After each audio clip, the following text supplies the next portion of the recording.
Thank you very much, Father Tom. First, I wanted to say thank you to Belle for inviting me to talk today, okay? Over the last couple of Sundays, and I don't know whether next Sunday somebody's going to be given this opportunity also, but there's only a handful of people that are being invited up here, and I feel privileged to be one of those, okay? First. Second, I have no script. That's dangerous. That's dangerous. So that's warning number one. Warning number two, I have been known when I get up in front of a congregation like this to speak that there might be some emotion that flows. Okay? So you have now been warned. All of you. Okay. With that, with those warnings behind us, I want to speak on three words: welcoming, community, and service. Diane and I made a decision, I guess it was 2 years ago,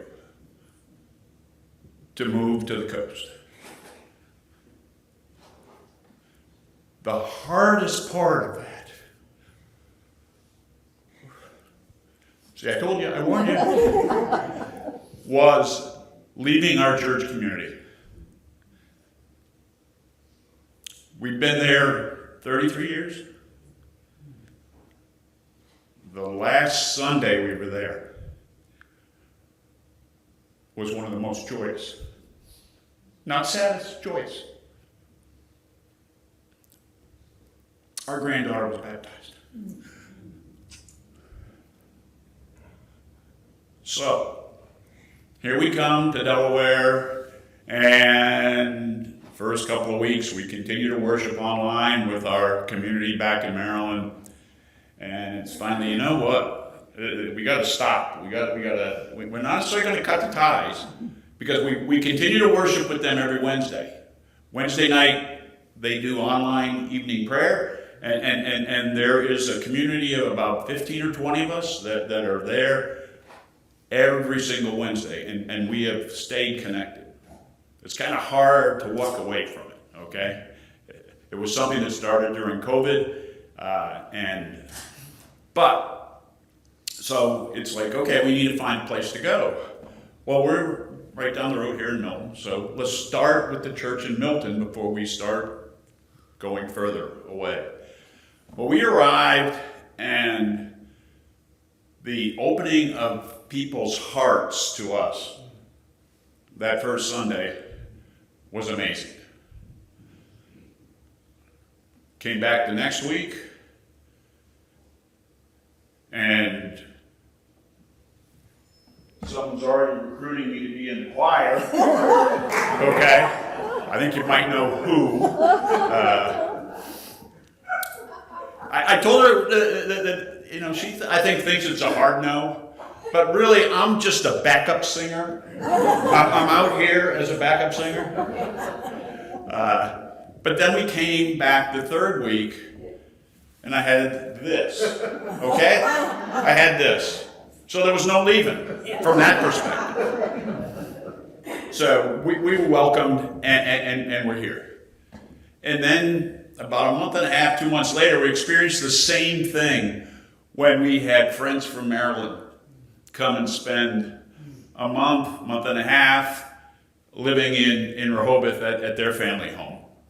And Reverend Elizabeth and Reverend Charles came that first Sunday, and then they didn't leave either, okay? And then Father Tom wouldn't let Charles leave, because he then had him come back and speak on Stewardship Sunday. But again, that to me is an indication of the welcoming community this is to folks that come and have never been here before. And, you know, this is a beautiful church, and Father Tom's a great priest. Don't get your head too big, okay? Because I had my name tagged before I met you, because you were out on COVID, all right? All right? But Church is community. It's you. And that's where I want to go next. The community here is awesome. And they're open. And one of the reasons why this is unscripted is because I heard something this morning that showed how open it is. This whole drag queen thing. Okay? I love it. I do. And in fellowship. You know, I grew up in the Roman church, and we would show up at church, sit in the pew, get back in the station wagon, and go home.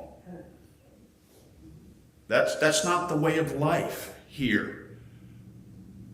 We have our fellowship time.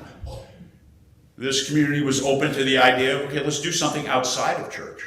And Diane initiated the going to the theater and dinner, and we're going to do it again in a couple weeks. Awesome. That's community. That's important. And the next thing that's important to myself and Diane is service. Now we'll start with service inside the building. You know, as I look out, I see a large number of you that either at some point in time are up here, or are working the fellowship, or right here in the choir. This choir is unbelievable. I am blown away. The church that Diane and I came from had 150, 160 members average Sunday. And we had to pay people to be in the choir. We paid students from Morgan State University to be in our choir. Don't get any idea. No, we don't hang to. I am just blown away. And Theo, thanks for moving from the being a backup to being right there. You know, thank you. And I'm sure Rob's glad to have, you know, some company.